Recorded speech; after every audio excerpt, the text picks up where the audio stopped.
Assalamualaikum warahmatullahi wabarakatuh. Perkenalkan, nama saya Nabila Prilia, NRP 5026201014 dari kelas Manajemen dan Proses Teknologi Informasi C, kelompok 2, kelompok Doraemon. Hari ini saya akan menjelaskan sedikit terkait dengan MEA 02 part 2 yang sudah dijelaskan di part 1-nya oleh teman saya. MEA 02 itu monitor, evaluate, and assess the system of internal control. Nah, saya di sini akan antara lain akan menjelaskan terkait dengan proses purpose statement, proses goal, kemudian untuk subprosesnya saya akan menjelaskan dari 0205 sampai 0208. Dari proses purpose statement, MEA 02 ini adalah untuk memperoleh transparansi bagi pemangku kepentingan tentang kecukupan sistemnya, pengendalian internal, dan yang memberikan kepercayaan dalam operasi dan lain-lain. Kemudian goals dari MEA 2 ini adalah yang pertama adalah proses sumber daya dan informasi memenuhi persyaratan sistem pengendalian internal. Kedua adalah semua inisiatif assurance atau asuransi direncanakan dan dilaksanakan secara efektif. Yang ketiga adalah ada jaminan independen atau jaminan bahwa sistem pengendaliannya itu benar-benar beroperasi secara efisien dan efektif. Yang keempat adalah untuk mengendalikan atau sebagai pengendalian internal agar ditetapkan dan kekurangannya dapat segera diidentifikasi dan dilaporkan. Untuk seproses MEA 0205 adalah ensure, memastikan bahwa provider pada penyedia assurance adalah independen dan qualified, bahwa dari fungsi kelompok atau organisasi dan ruang lingkupnya harus menunjukkan sikap sesuai kompetensi dan keterampilan harus qualified terhadap patuh nih, salah satunya dengan patuh terhadap kode etik dan standar profesional. Aktivitasnya adalah yang pertama menetapkan kepatuhan, kemudian jadi si kita sebagai pemegang tata kelola itu memastikan bahwa asuransi itu patuh. Kita menetapkan dulu kepatuhannya itu seperti apa.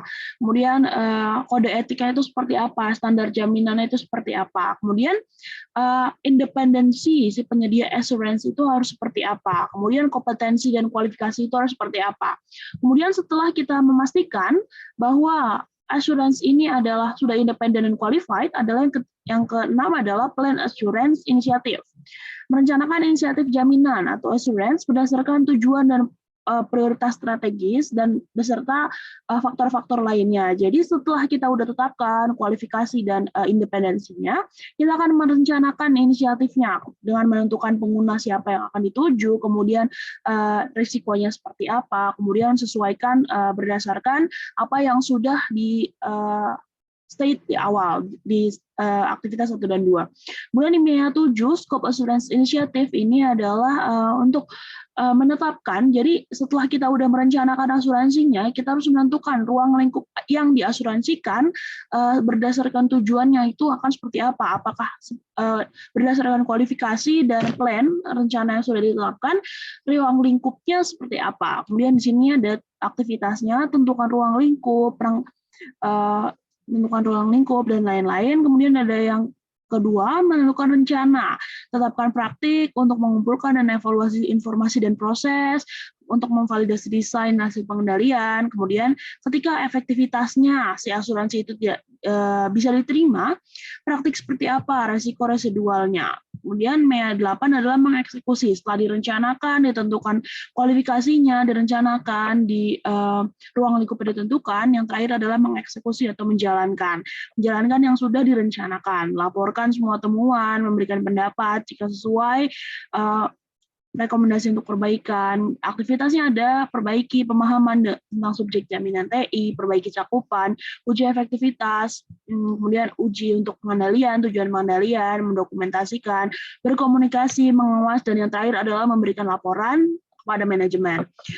Mungkin untuk terkait dengan MEA 2, proses statement, purpose statement, proses goal, dan 4 subproses yang saya bisa jelaskan hanya segitu. Apabila teman-teman ingin mengakses versi lengkapnya, kolom link dari wiki sudah saya letakkan di kolom deskripsi. Silakan digunakan sebaik mungkin. Semoga bermanfaat. Terima kasih.